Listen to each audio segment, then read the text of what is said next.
ہمارے رب العالمین 59 میں فرماتے ہیں فَبَدَّلَ الَّذِينَ ظَلَمُوا قَوْلًا غَيْرَ الَّذِي قِيلَ لَهُمْ فَأَنزَلْنَا عَلَى الَّذِينَ ظَلَمُوا رِجْزًا مِّنَ السَّمَاءِ بِمَا كَانُوا يَفْسُقُونَ۔ پھر ظالموں نے اس بات کو اس کے خلاف بدل ڈالا جو ان سے کہی گئی تھی، پھر ہم نے ظالموں پر آسمان سے عذاب اتارا وہ نافرمانی اس لیے کہ وہ نافرمانی کرتے تھے۔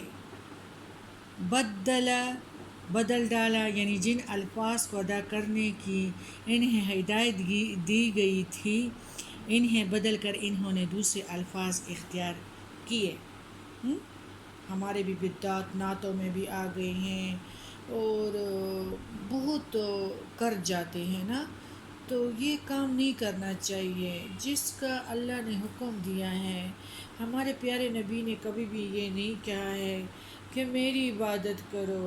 ہمارے پیارے نبی کریم صلی اللہ علیہ وسلم فرماتے ہیں کہ اللہ کی حکم مانو اور میرے آگے سجدہ نہیں اللہ کے آگے سجدہ کرو اور میرے نقش قدم پہ چلو اور شرک سے دور رہو۔ ہم شعروں میں کیا کیا کرتے ہیں، خاص کر یہ شرک والے نعت بھی بہت ہے۔ بدل ڈالا یعنی جن الفاظ کو ادا کرنے کی انہیں ہدایت کی گئی تھی انہیں بدل کر انہوں نے دوسرے الفاظ اختیار کر لیے جن میں معنی کی جگہ ہستی کے معنی پوشیدہ تھے۔ تمسخر تھا ایک قسم کا۔ رجزن عذاب، سرکشی اور باغی انسان پر اللہ کا عذاب مختلف صورتوں میں آتا ہے۔ یہ لفظ بھی ہر قسم کے عذاب کے لیے آتا ہے۔ مفسرین نے کہا ہے کہ جس عذاب کی طرف اس آیات میں اشارہ کیا گیا ہے وہ بنی اسرائیل پر طاعون کی شکل میں آیا تھا۔ دیکھو بِمَا كَانُوا يَفْسُقُونَ، چونکہ وہ نافرمانی کرتے تھے۔ یہ لفظ فسق سے بنا ہے جس کے معنی حکم نہ ماننا، فرمانبرداری نہ کرنا، اس لیے نافرمانی اور گناہ گار کو فاسق کہتے ہیں۔ یہاں اس جملے سے مراد یہ ہے کہ بنی اسرائیل میں کوئی طبی بدپرہیزی جو تھی وہ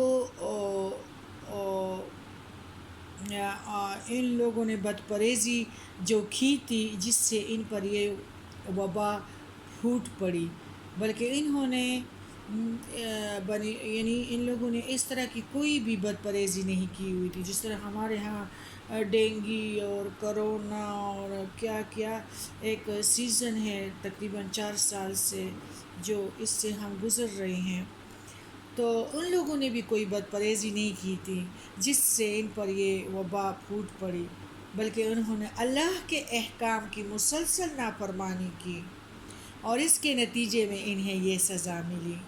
جب حضرت یوشع علیہ السلام کے زمانے میں بنی اسرائیل نے اریحا شہر فتح کیا تو یہ لوگ شکریہ ادا کرنے کے بجائے بدکار بن گئے، اللہ کے حکم کو بدل کر طرح طرح کے ہنسی مذاق کی باتیں کرنے لگے۔ حطۃ استغفار کی بجائے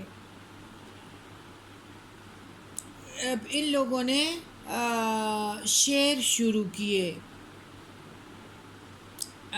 یعنی دانا بال کے اندر کہتے ہوئے داخل ہوئے اور سجدہ کی بجائے بچوں کی طرح گھسیٹتے ہوئے دروازے میں جا گھسے۔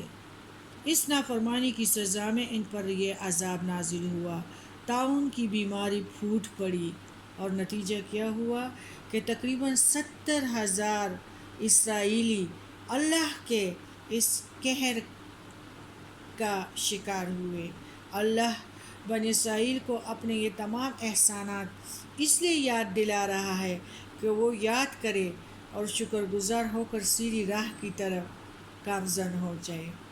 ہمیں اس آیات سے یہ سبق ملتا ہے کہ اللہ کے انعام و اکرام کے لیے شکر گزار ہونا بے حد لازمی ہے۔ ہمیں شکر گزار ہونا چاہیے۔ اکڑ اور غرور سے قومیں ہلاک ہو جایا کرتی ہیں۔